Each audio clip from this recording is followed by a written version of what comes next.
The most I call my E30 is raw. I mean, the fact of it being just, you get in it and every time you step on the gas, it goes. The feeling, the way that the suspension feels underneath it is really what gets me going with this, because it just, there's nothing between you. It's just you, the car, and the road. There's nothing telling you like you can't have the power. Having the right exhaust tone coming out the back, it just, I can't really complain. It sounds so good every time you get on it. There's not a bad sound about the car.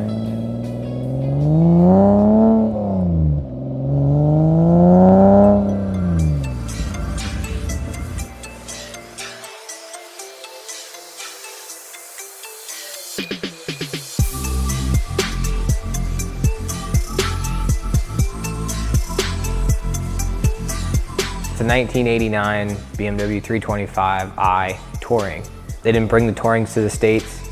That's what makes this car so special, being in the States, and it's right-hand drive. It's from the UK. So the quest for the car started 2 years ago. I have a buddy who's stationed in the UK in the military, so I got a hold of him. He helped me find this car after looking for a couple months. Took forever, it seemed like, to import it.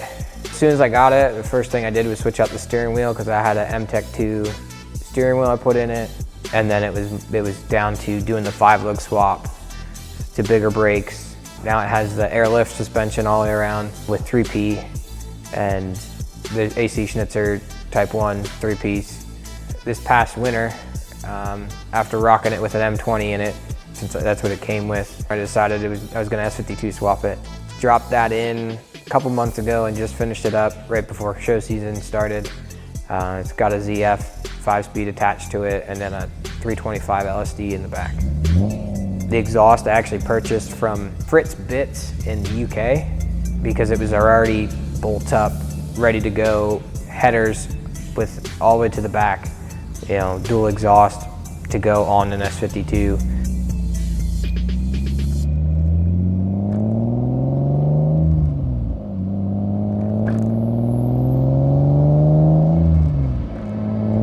This is the first car I've built that I've done everything myself.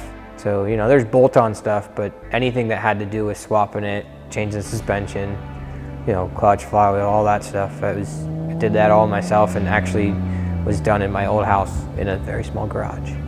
Driving it for the first time as an S52, it just, you know, 24 valve swap, it makes the car so much more important to me, because it's my sweat and tears into it, and knowing like it wasn't easy.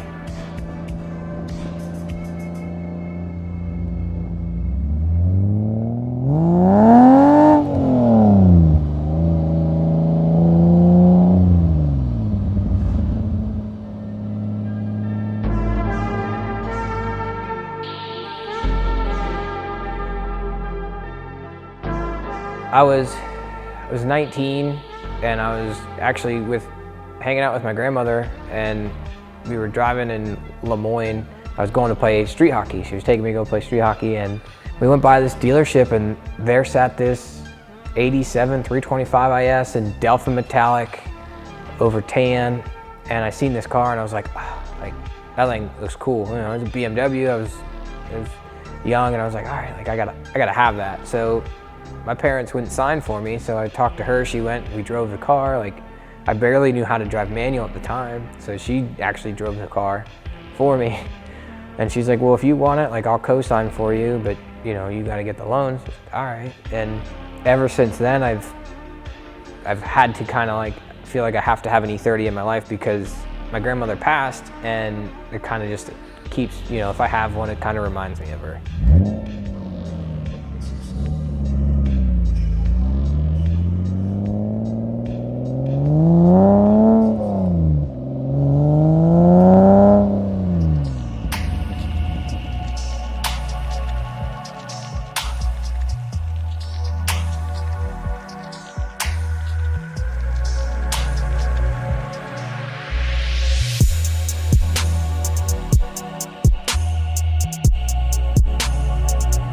I've had a lot of cars, you know, I've had a lot of E30s, I've had E28s, I've had E36s, And I currently have an E91, and out of all my cars, my E30 Touring is my favorite.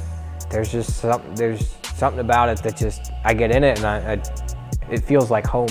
You drive it, and I mean, the way I built the car was to be driven. It wasn't to be driven and parked and sit there and stare at it. I mean, a lot of people frown upon air ride, but honestly, I mean, you get out there and you can do this almost, if not more, with the air ride that you can do with coilovers, and it feels great. And then you add the S52 power to that, and I mean, it's an animal, really. I just can't see myself getting rid of it. It wasn't like my other E30s. If somebody would have came up and said, "Hey, how much do you want for it?" I would have been like, gave them a price, and if they would have paid it, I probably would have sold it.